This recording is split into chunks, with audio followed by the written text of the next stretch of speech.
Welcome back, everybody. Now we're going to talk about margin of safety and explain its significance. That sounds so exciting. So what is the margin of safety? Well, I refer to margin of safety as the wiggle room. The wiggle room before we're screwed. So the margin of safety is the total sales that we have minus our break-even sales. What that means is it's the amount our sales can go down by before we're screwed. And by screwed, I mean before we lose any money.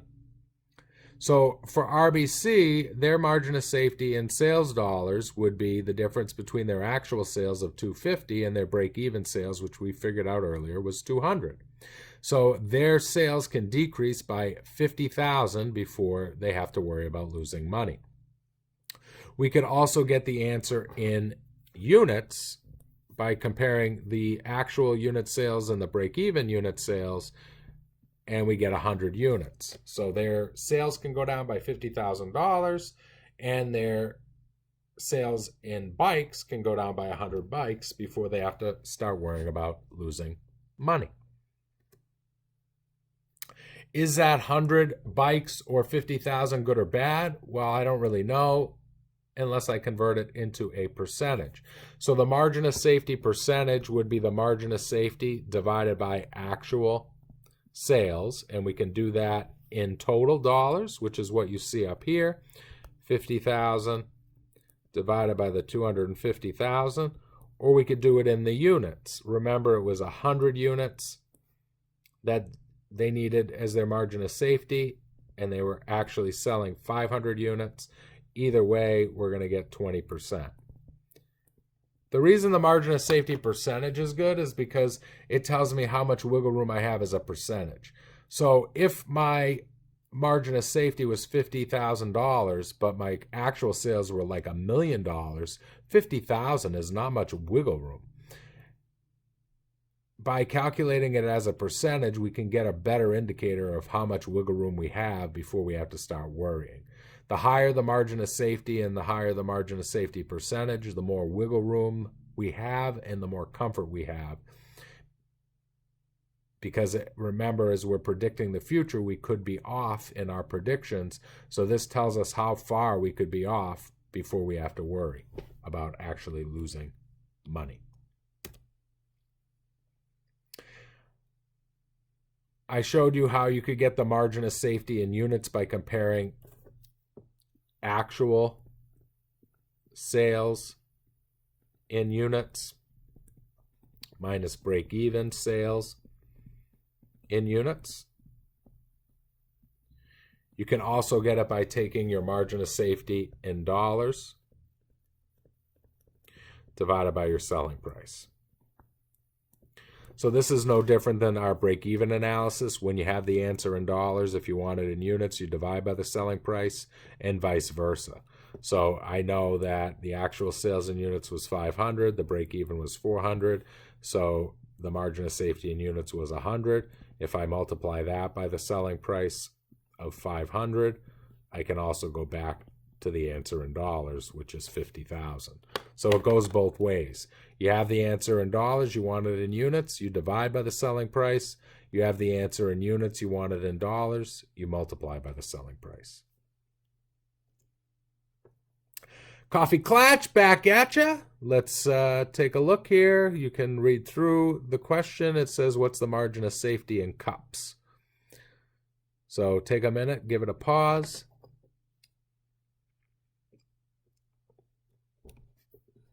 All right, welcome back. First, you need to know the break-even in cups, which we had previously calculated as $11.50. So then our margin of safety is going to be the actual sales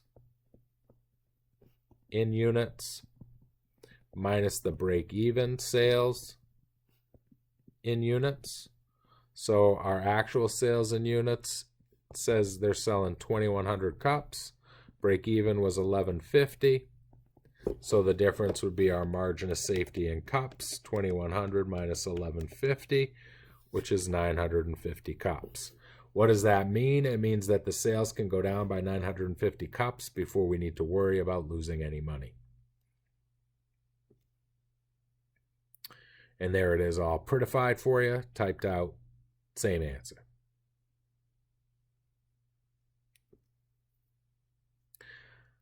Now we're going to talk a little bit about cost structure and profit stability.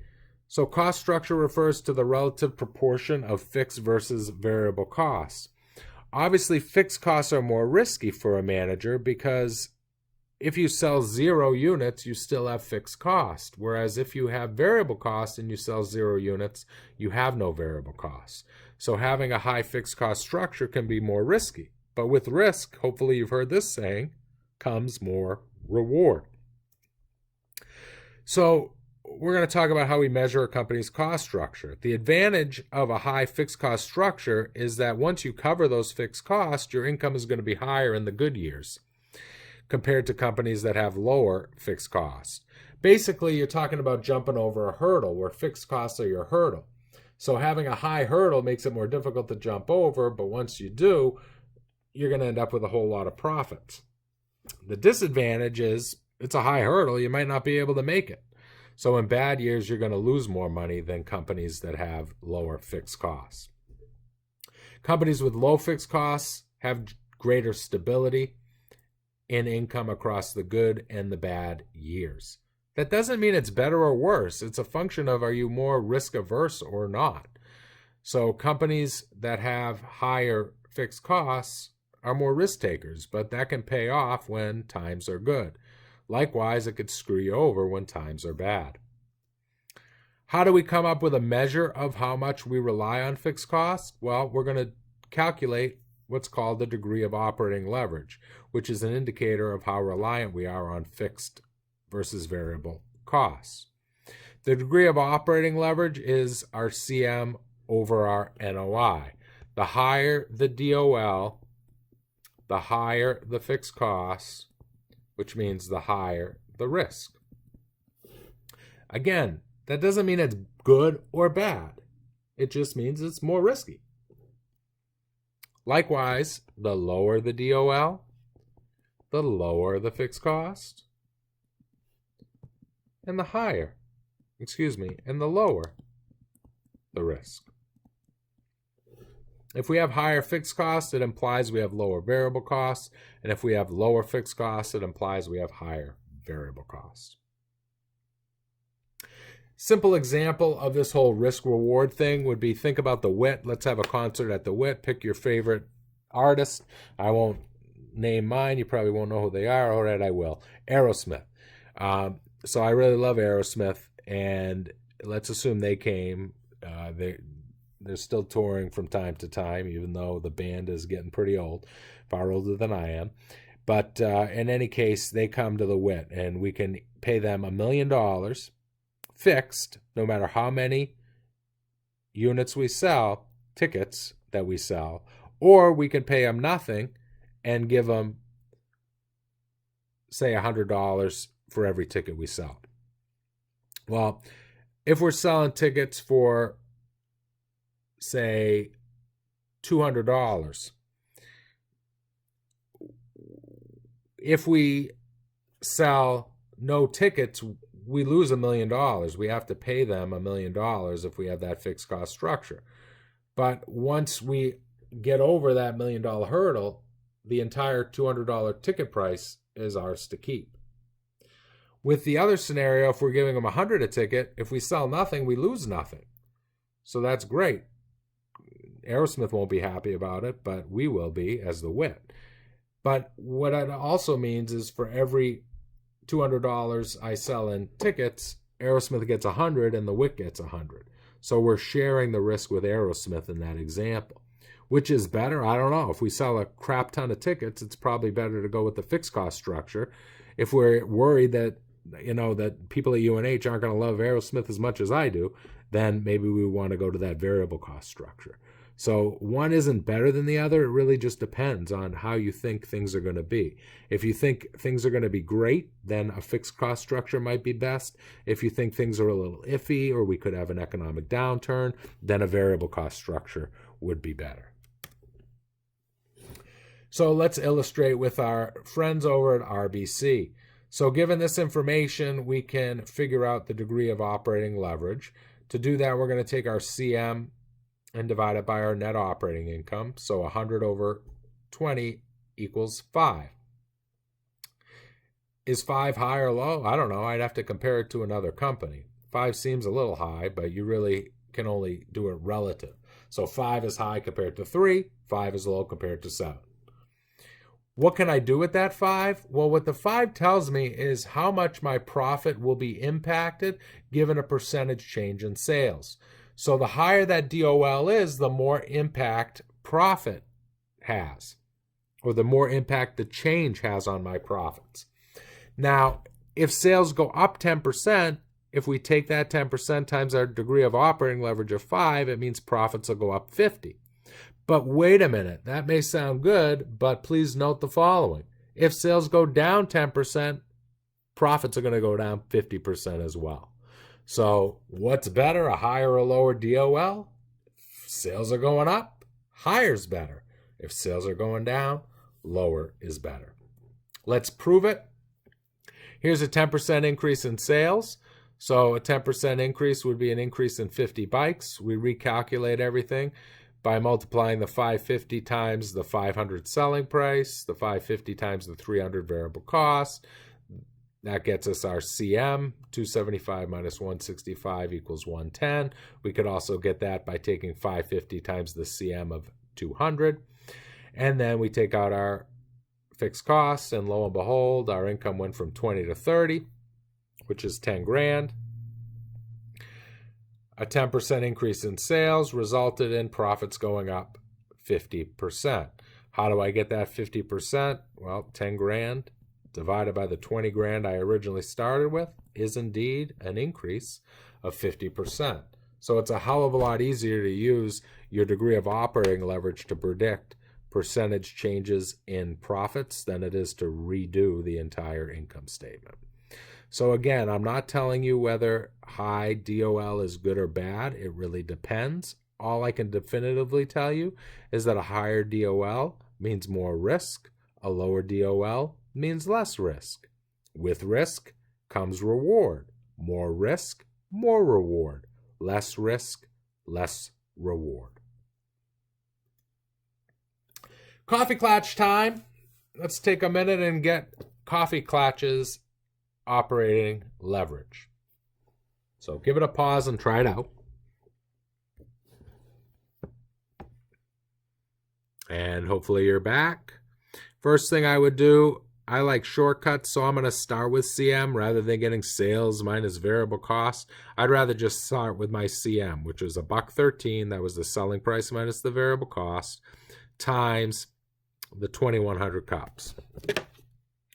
So $1.13 times 2,100 gives me $23.73 minus fixed cost, which are 1,300, equals NOI.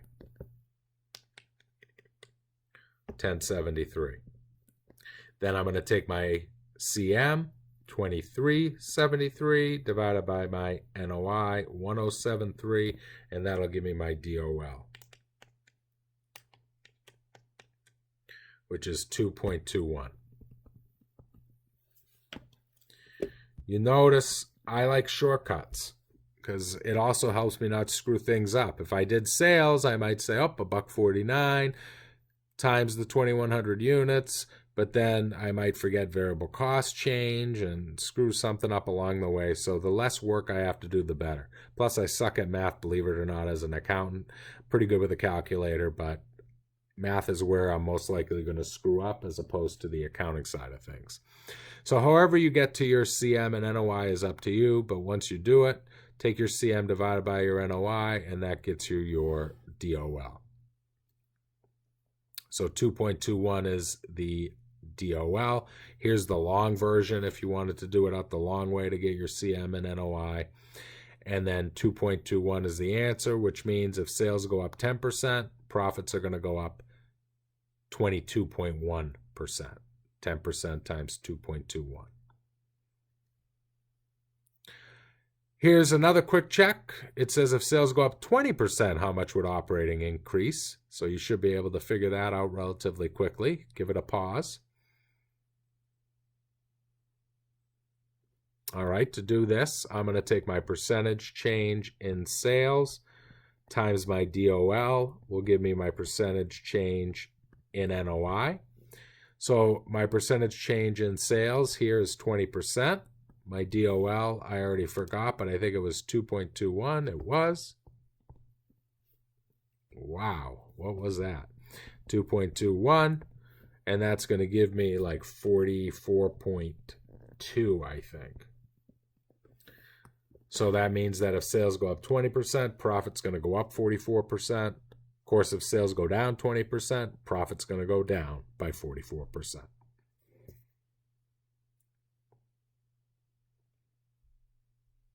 And there it is all prettified for you, showing you how to get to the same answer I got.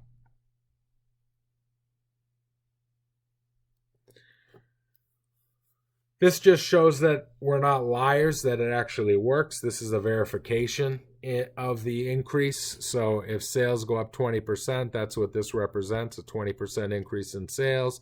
We recalculate our sales and our variable costs to get our new CM, and that lets us get our new operating income, and that operating income did in fact go up 44.2%. Let me prove it to you.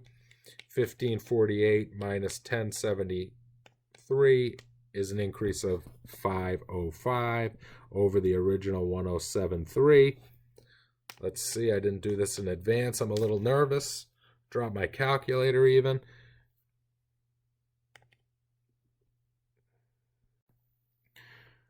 And I told you I sucked at math, and dropped my calculator, gave me the wrong number, so it's 475 is the difference between 1073 and the 1548. And you divide that by the 1073, and lo and behold, it does come out to 44.2%, rounded.